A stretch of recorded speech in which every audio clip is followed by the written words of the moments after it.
Olá, pessoal. Vamos fazer agora a leitura dos arcanos do tarô de Merlin, né? O tarô de Merlin, que é o tarô que eu leio para vocês aos domingos. Eu também estou dando cursos, não? Cursos podem ser de tarô de Marselha, que é um bem relacionado, assim, tradicional. O curso, atualmente está em andamento o curso de tarô de Thoth, que é do Aleister Crowley. É parecido um pouco com o tarô de Waite e o tarô de Merlin, que é talvez um dos mais recentes que eu tenha estudado, mas eu estudei há muito tempo e é um tarô que não é muito comum. Ele é celta, né? Ele foi gerado através dos escritos deixados pelo Mago Merlin, que não é um mago imaginário, tá, gente? Não é assim de desenho animado, não. A sabedoria antiga, ela existe em todos os povos, e cada povo tinha a sua forma de dialogar com a divindade na qual eles acreditavam, cada povo, né? Inclusive, antigamente eram vários deuses, não tinha só um deus, né, único, como surgiu depois no período do judaísmo, né, e das três grandes religiões monoteístas, né? Hoje eu tirei uma carta, que é a carta, o tarô da lua. Nós já tiramos essa carta em outras ocasiões, tá? Ele coloca em primeiro lugar a lua. Aliás, a minha palestra no Sinastro foi exatamente falando sobre a lua. Não é só sobre a lua, mas sobre a diferença que faz a lua, que rege nossas emoções, nossos sentimentos, nossos desejos, nossas obrigações ou necessidades materiais para vivenciar nossa parte na Terra, e também a diferença que tem entre o Sol, que é o nosso eu espiritual. Aqui eu acho que ele está representado aqui em cima como uma divindade que ilumina o caminho, que nos dá o norte, mas que também é a nossa essência divina. Aqui tem dois cachorros, né, que estão colocados de um lado e do outro, como se fosse na árvore da vida. E na árvore da vida tem duas colunas, a coluna à esquerda e a coluna da direita. A coluna da esquerda é sempre aquela da força, e a da esquerda é aquela mais emocional, tá? Mais emotiva. Então aqui vocês podem ver que tem esse riacho no meio, depois parece mais né, como uma cachoeira, uns degraus aí onde cai a água. Aqui embaixo tem um réptil, um réptil. Lá atrás parece mais uma estrada. E depois tem uma torre de um lado e uma árvore do outro. Então, parece que o cachorro que está do lado direito aqui, ele é o mais agitado, né? Mas você tem que pensar que isso está invertido, ele teria que ser visto assim, né? Essa parte é a parte do lado de cá, né? E essa é a parte direita da árvore, né? Quando a gente olha nessa árvore, né? Então é a parte direita e a parte esquerda e o caminho do meio, que é o caminho que nós fazemos. E ele parte do princípio que o caminho é feito subindo 3 círculos e não 4, como acontece na Cabala. O que fala a lua? Lua é sentimentos, lua é emoção, lua é mudanças. Desejos,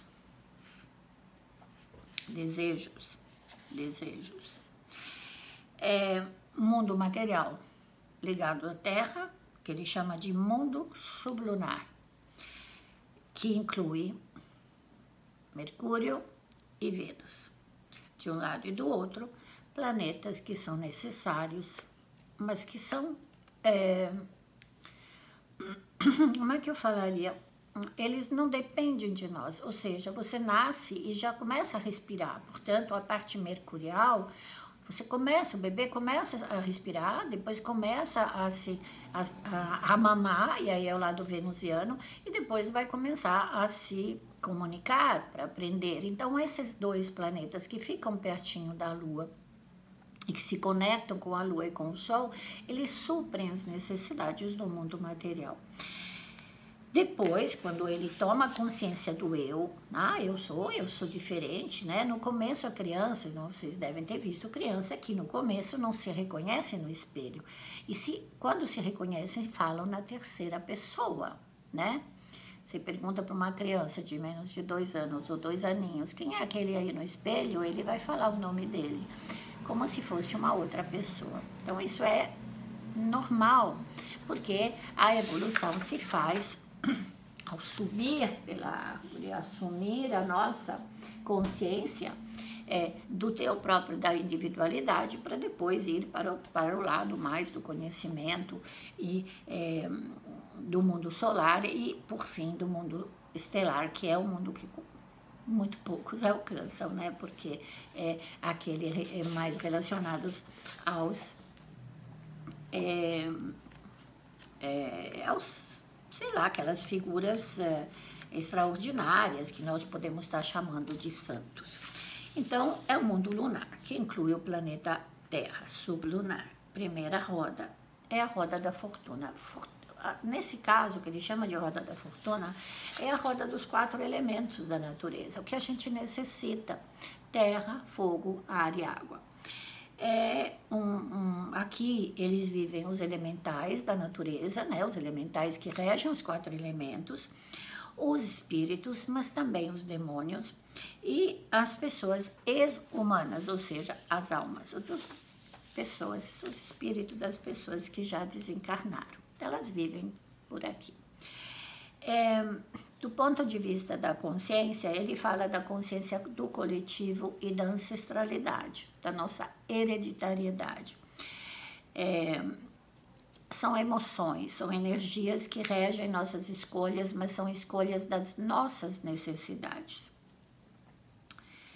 Ele fala sobre a polarização Sol-Lua, né? Nós sabemos que temos 2 hemisférios, um que é mais emotivo-emocional, o outro é mais racional, né? Um é mais adequado a fazer contas e o outro é mais adequado a fazer criações artísticas, né? E no texto de Merlin, ele fala que aqui se encontra a deusa das emoções e da psique. Mexe na nossa imaginação. Aliás, eu tive sonho incrível ontem. Enfim, às vezes para mim acontece nas mudanças de lua, né? Ou quando a lua passa pela minha lua natal, ou faz aspectos exato, né? É claro que se fizer aspecto durante o dia, eu não vou ficar sonhando, né? Bom, mas enfim. Fala das forças do inconsciente, das influências que você não percebe, mas que determinam suas escolhas no dia a dia. Todas as matérias, todos os assuntos relacionados com nascimentos e mortes, sonhos e desejos, são conectados com essa carta, com essa lua. E também o comportamento do coletivo, tá? Isso é muito importante. Tomada de consciência do coletivo, isso é muito importante. Vai ter aquele que vai gritar e tem aquele que espera, né? Tem aquele que aguarda racionalmente e o outro que se emociona e que fica berrando, né? Às vezes até